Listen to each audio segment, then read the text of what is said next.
Hi guys, ಎಲ್ಲರಿಗೂ ಕೂಡ welcome back ಅಂತಾನೆ ಹೇಳ್ಬೋದು. ನಮ್ಮ ಬಿಗ್ ಬಾಸ್ ಕನ್ನಡ ಸೀಸನ್ 12 ಈ ವಾರ ಒಂದು ಕಂಪ್ಲೀಟ್ ಆಗಿ ಮುಕ್ತಾಯಗೊಂಡಿದೆ ಅಂತಾನೆ ಹೇಳ್ಬೋದು. ಇವತ್ತು ವಾರದ ಕತೆ ನಮ್ಮ ಪ್ರೀತಿಯ ಕಿಚ್ಚ ಸುದೀಪನ ಜೊತೆ ಎಪಿಸೋಡ್ ಇದೆ ಅಂತಾನೆ ಹೇಳ್ಬೋದು. ಅದು ಇವತ್ತು ಶೂಟಿಂಗ್ ಆಗಬೇಕಾಗಿತ್ತು. ಕಿಚ್ಚ ಸುದೀಪ್ ಅವರು ತಮ್ಮ ಮಾರ್ಕ್ ಚಿತ್ರದ ಕೆಲಸದಿಂದಾಗಿ ಇವತ್ತು ಒಂದು ರೀತಿಯಾಗಿ ನೋಡ್ಲಿಕ್ಕೆ ಹೋದ್ರೆ ಇವತ್ತು ಅವರು ಅವೈಲೇಬಲ್ ಇಲ್ಲ. ಆ ಒಂದು ಕಾರಣದಿಂದಾಗಿ ನಿನ್ನೆ ಈ ವಾರದ ಒಂದು ಸಾಟರ್ಡೆ ಹಾಗೆ ಸಂಡೇ ಎಪಿಸೋಡ್ ನ ಶೂಟಿಂಗ್ ಅನ್ನ ಕಂಪ್ಲೀಟ್ ಮಾಡಿದ್ದಾರೆ ಅನ್ನುವಂತಹ ಮಾಹಿತಿ ಬರ್ತಾ ಇದೆ. ಹಾಗಾದ್ರೆ ಈ ವಾರದಲ್ಲಿ ಒಂದು ಇಂಪಾರ್ಟೆಂಟ್ ಆಗಿರುವಂತಹ ಮಾಹಿತಿ ಏನಪ್ಪಾ ಅಂದ್ರೆ ಈ ವಾರದ ಕಿಚ್ಚನ ಚಪ್ಪಾಳಿ ಯಾರಿಗೆ ಬಂದಿದೆ ಅನ್ನುವಂತಹ ಮಾಹಿತಿಯನ್ನ ಈ ಒಂದು ವಿಡಿಯೋದಲ್ಲಿ ನಿಮಗೆ ತಿಳಿಸ್ಕೊಡ್ತಾ ಹೋಗ್ತೇನೆ. ಅದಕ್ಕೋಸ್ಕರ ನೀವಿನ್ನು ನಮ್ಮ ಚಾನಲ್ಗೆ ಸಬ್ಸ್ಕ್ರೈಬ್ ಮಾಡ್ಕೊಂಡಿಲ್ಲ ಅಂದ್ರೆ ಎಲ್ಲರೂ ಕೂಡ ಚಾನಲ್ಗೆ ದಯವಿಟ್ಟು ಸಬ್ಸ್ಕ್ರೈಬ್ ಮಾಡ್ಕೊಂಡು ಸಪೋರ್ಟ್ ಮಾಡೋದನ್ನ ಯಾವುದೇ ಕಾರಣಕ್ಕೂ ಮರೀಲಿಕ್ಕೆ ಹೋಗಬೇಡಿ. ಬನ್ನಿ ವಿಡಿಯೋನ ಶುರು ಮಾಡೋಣ. ನಮಗೆಲ್ಲರಿಗೂ ಕೂಡ ಗೊತ್ತಿರುವ ಹಾಗೆ ಆಲ್ಮೋಸ್ಟ್ ಆಲ್ ಈ ವಾರ ಇಬ್ಬರು ಜನ ಕಂಟೆಸ್ಟೆಂಟ್ಗಳು ಒಂದು ಸೀಕ್ರೆಟ್ ರೂಮ್ ನಲ್ಲಿ ಇದ್ದಾರೆ. ನಮ್ಮ ರಕ್ಷಿತ್ ಹಾಗೆ ಧ್ರುವಂತ್ ಅಂತ ಹೇಳ್ಬೋದು. ಅವರು ಇವತ್ತಿನ ಎಪಿಸೋಡಲ್ಲಿ ಬಿಗ್ ಬಾಸ್ ಮನೆಯೊಳಗೆ ಎಂಟ್ರಿ ಕೊಡ್ತಾರೆ ಅನ್ನೋಂಥ ಮಾಹಿತಿ ಬರ್ತಾ ಇದೆ ಅಂತಾನೆ ಹೇಳ್ಬೋದು.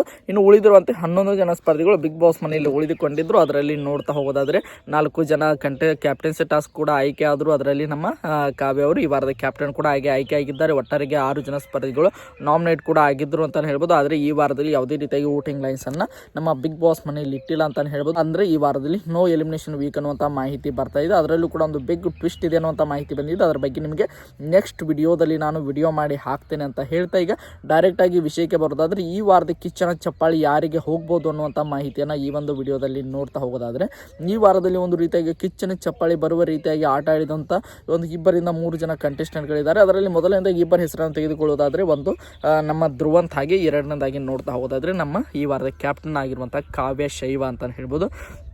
ಇಬ್ಬರು ಕೂಡ ಈ ವಾರದಲ್ಲಿ ಸಖತ್ತಾಗಿ ಆಟವನ್ನು ಆಡ್ಕೊಂಡು ಬಂದಿದ್ದಾರೆ. ಒಂದು ಫಿಸಿಕಲ್ ಟಾಸ್ಕ್ಗಳಲ್ಲಿ ಆಗಿರ್ಬೋದು ಅಂತ ಎಲ್ಲ ರೀತಿಯಾಗಿ ಆಟವನ್ನು ಸಖತ್ತಾಗಿ ಆಟವನ್ನು ಆಡ್ಕೊಂಡು ಬಂದಿರುವಂಥ ಸ್ಪರ್ಧೆ ನಮ್ಮ ಕಾವ್ಯ ಅಂತಾನೆ ಹೇಳ್ಬೋದು. ಇನ್ನು ಉಳಿದಂತೆ ನೋಡ್ತಾ ಹೋಗೋದಾದ್ರೆ ಈ ವಾರದ ಡಿಸಿಷನ್ ಮೇಕಿಂಗ್ಗಳಲ್ಲಿ ಆಗಿರ್ಬೋದು ತಮ್ಮ ಕ್ಯಾರೆಕ್ಟರನ್ನು ಪ್ರೂವ್ ಮಾಡ್ಕೊಂಥ ಸಂದರ್ಭ ಬಂದಾಗ ಅದರ ಜೊತೆಗೆ ಒಂದು ರೀತಿಯಾಗಿ ಯಾರಿಗೂ ಕೂಡ ಅನ್ಫೇರ್ ಮಾಡದೆ ಡಿಸಿಷನ್ಗಳನ್ನು ತೆಗೆದುಕೊಳ್ಳೋದಾಗಿರ್ಬೋದು ಎಲ್ಲವನ್ನು ಕೂಡ ಗಮನಿಸಿ ನೋಡಿದಾಗ ಈ ವಾರದಲ್ಲಿ ರಕ್ಷಿತಾ ಶೆಟ್ಟಿ ಹಾಗೆ ನಮ್ಮ ಧ್ರುವಂತ್ ಅವರ ನಡುವೆ ತುಂಬಾ ಒಂದು ಜಗಳಗಳು ಕೂಡ ಸೀಕ್ರೆಟ್ ರೂಮ್ನಲ್ಲಿ ನಡೀತವೆ ಅಂತ ಹೇಳ್ಬೋದು. ಅವರಿಗೆ ರಕ್ಷಿತಾ ಅವರಿಗೆ ಕೌಂಟರ್ ಕೊಡೋದಾಗಿರ್ಬೋದು ಎಲ್ಲವನ್ನು ಕೂಡ ನೋಡಿದಾಗ ನಮ್ಮ ಈ ವಾರದ ಕಿಚ್ಚನ ಚಪ್ಪಾಳೆ ಹೋಗಬೇಕಾಗಿರೋದು ಅದು ಬೇರೆ ಯಾರಿಗೆಲ್ಲ ಧ್ರುವಂತ್ ಅವ್ರಿಗೆ ಅಂತಾನೆ ಹೇಳ್ಬೋದು. ಧ್ರುವಂತ್ ಅವರು ಯಾಕೆಂದರೆ ಈ ವಾರದಲ್ಲಿ ನಮ್ಮ ರಕ್ಷಿತಾ ಶೆಟ್ಟಿ ಎಷ್ಟೇ ಅನ್ಫೇರ್ ಡಿಸಿಷನ್ನ ತೆಗೆದುಕೊಳ್ಳಲಿಕ್ಕೆ ಪ್ರಯತ್ನ ಪಟ್ಟರು ಕೂಡ ಅದನ್ನು ತಡೆದು ಅವರಿಗೂ ಕೂಡ ಕೌಂಟರ್ ಕೊಡೋದರ ಮೂಲಕ ತಮ್ಮ ವ್ಯಕ್ತಿತ್ವವನ್ನು ಪ್ರೂವ್ ಮಾಡಿಕೊಂಡಂತಹ ಧ್ರುವಂತ್ ಅವರಿಗೆ ನನ್ನ ಪ್ರಕಾರ ಈ ವಾರದ ಕಿಚ್ಚನ ಚಪ್ಪಾಳೆಗೆ ತುಂಬಾ ಡಿಸರ್ವಿಂಗ್ ಇದ್ದಾರೆ ಅಂತಾನೆ ಹೇಳ್ಬೋದು.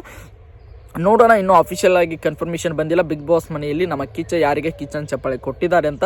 ಈಗ ನನ್ನ ಪ್ರಕಾರ ಈ ವಾರದ ಕಿಚ್ಚನ ಚಪ್ಪಾಳೆ ಅದು ಧ್ರುವಂತ್ ಅವರಿಗೆ ಹೋಗಬೇಕು. ಅದು ಐ ಥಿಂಕ್ ನಮ್ಮ ಕಿಚ್ಚ ಅವರು ಕೂಡ ಈ ವಾರ ನಮ್ಮ ಧ್ರುವಂತ್ ಅವರಿಗೆ ಕಿಚ್ಚನ ಚಪ್ಪಾಳೆ ಕೊಡ್ತಾರೆ ಅಂತ ಪರ್ಸನಲಿ ಕೂಡ ಅನಿಸ್ತಾ ಇದೆ. ವೇಟ್ ಮಾಡಿ ನೋಡೋಣ ಅಂತ ಹೇಳ್ತಾ ನಮಗೆ ಒಟ್ಟಿನಲ್ಲಿ ಅಪ್ಡೇಟ್ ಬಂದಮೇಲೆ ಅಫಿಷಿಯಲ್ ಅಪ್ಡೇಟ್ ಬಂದಮೇಲೆ ನಿಮಗೆ ಮತ್ತೊಂದು ವಿಡಿಯೋನ ಮಾಡಿ ಹಾಕ್ತೇನೆ ಅಂತ ಹೇಳ್ತಾ ಈ ಒಂದು ವಿಡಿಯೋನ ಮುಗಿಸ್ತಾ ಇದ್ದೀನಿ.